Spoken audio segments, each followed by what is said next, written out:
Sacred spaces, encountering God in our dreams. Throughout history, long before anyone wrote them down, God was speaking to people through the quiet, dark hours of the night. Lives were saved, nations were rescued from famine, families were blessed through what was revealed as the world slept. Our dreams, even the ones that initially seem scary, are a treasure trove and a precious gift to help us make sense of the world and to heed the voice of God. Amazing and terrifying things have been experienced as we sleep. And yet, as with all divine encounters, our dreams are intended to lead us into greater freedom and a more abundant life. As you read through this material, considering how God has moved in history through the medium of dreams, there is also the opportunity to reflect on the ways you have encountered God in your dreams, and what dreams of yours are inviting you into further exploration and a fuller and freer life.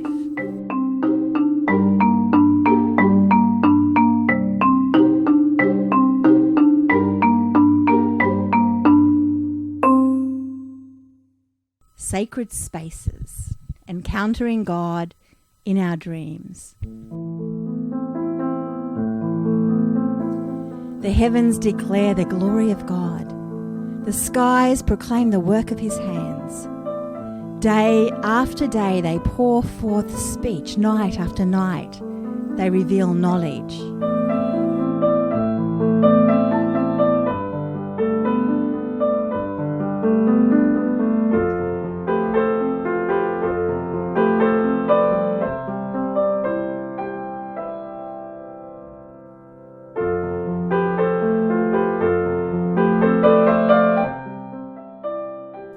Listen to my words.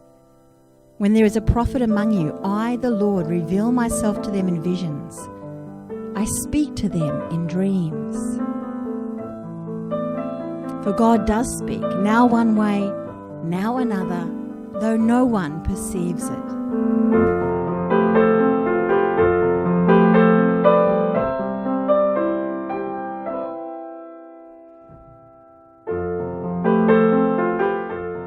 He may speak in their ears and terrify them with warnings, to turn them from wrongdoing and keep them from pride.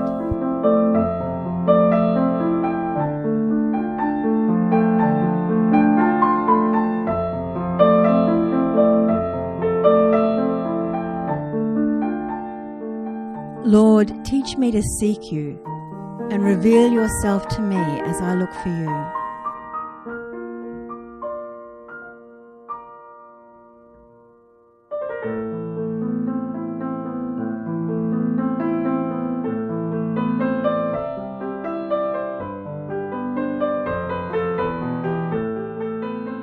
At Gibeon, the Lord appeared to Solomon during the night in a dream.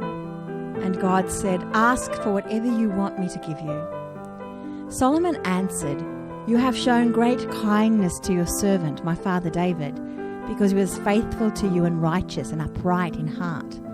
You have continued this great kindness to him and have given him a son to sit on his throne this very day. Give your servant a discerning heart to govern your people and to distinguish between right and wrong."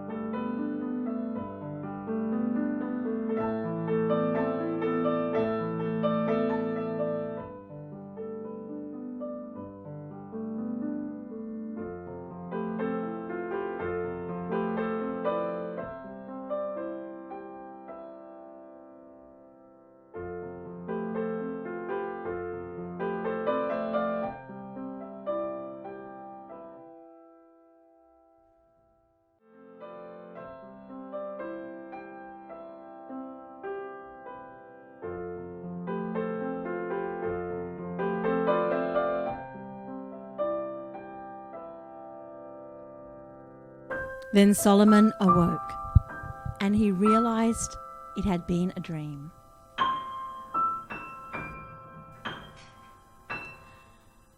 I often ponder the story of Joseph, husband to Mary and father to Jesus.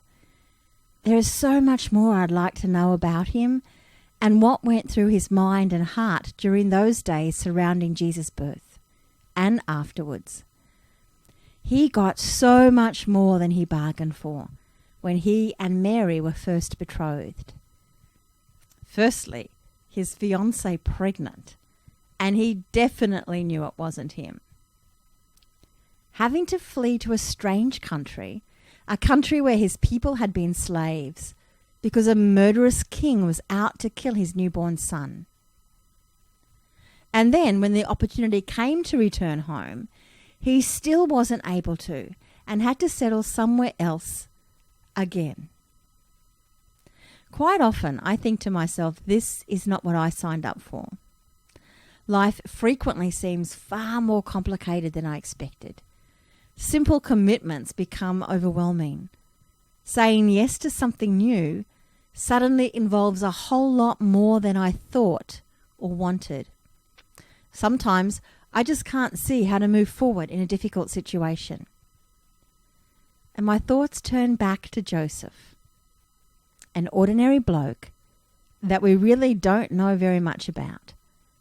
A bloke dealing with extraordinary circumstances and seemingly with extraordinary grace and openness. I wonder what our story of the first Christmas might look like if God had not appeared in dreams to encourage, warn, and inspire. 5 times in just the first 2 chapters of Matthew, God intervenes to make sure this Christ child is kept safe and that all will be well. 4 times Joseph encounters God in a dream, and he is encouraged to take Mary as his wife despite her pregnancy, and he is guided and directed how to keep them all safe. And once God appears to the Magi in a dream, directing them safely home and away from a vindictive king.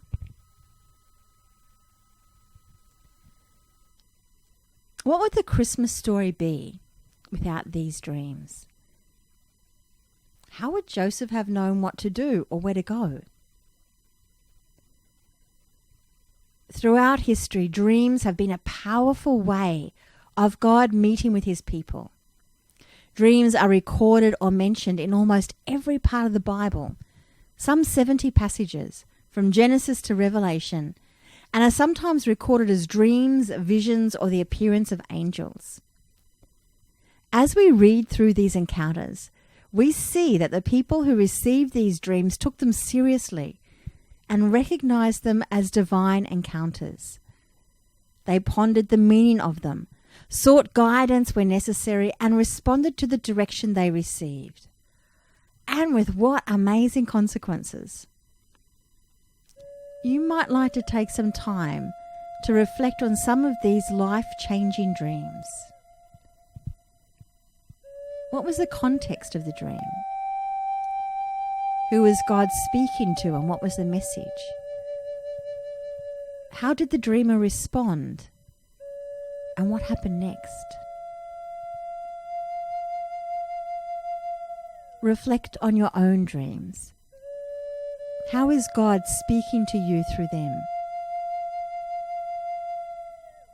There is further guidance for exploring your dreams in the material accompanying this resource.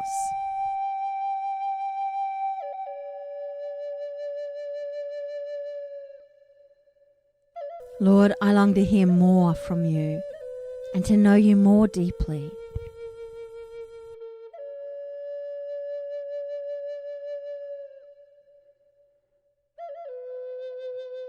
Open my eyes that I may more clearly see how you are working in my life.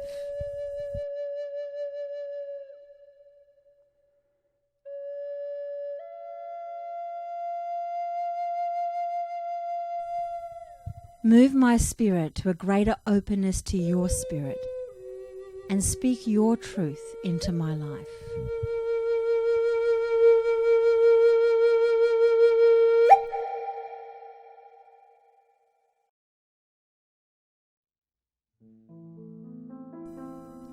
About noon the following day, as they were on their journey and approaching the city, Peter went up on the roof to pray.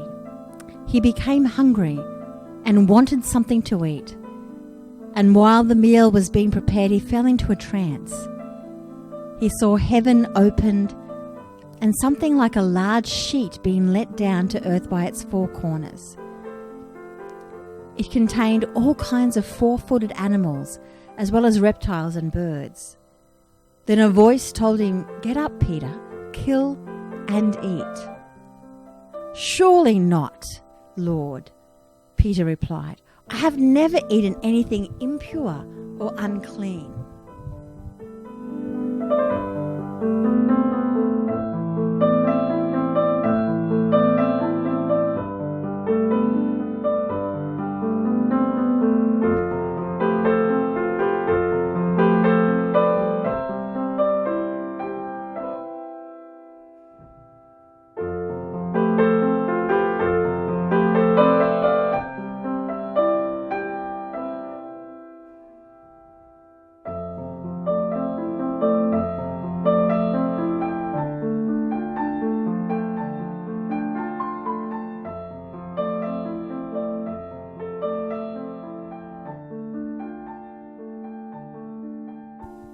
While Peter was still thinking about the vision, the Spirit said to him, "Simon, 3 men are looking for you, so get up and go downstairs.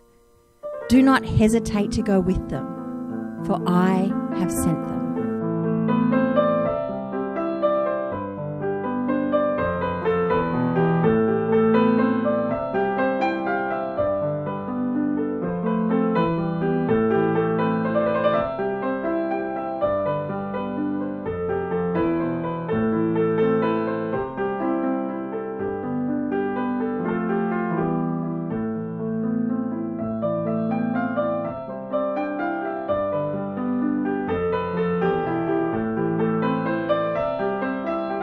Let nothing disturb you.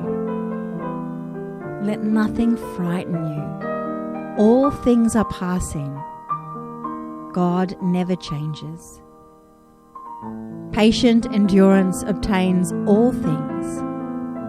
Whoever has God lacks nothing. God alone suffices.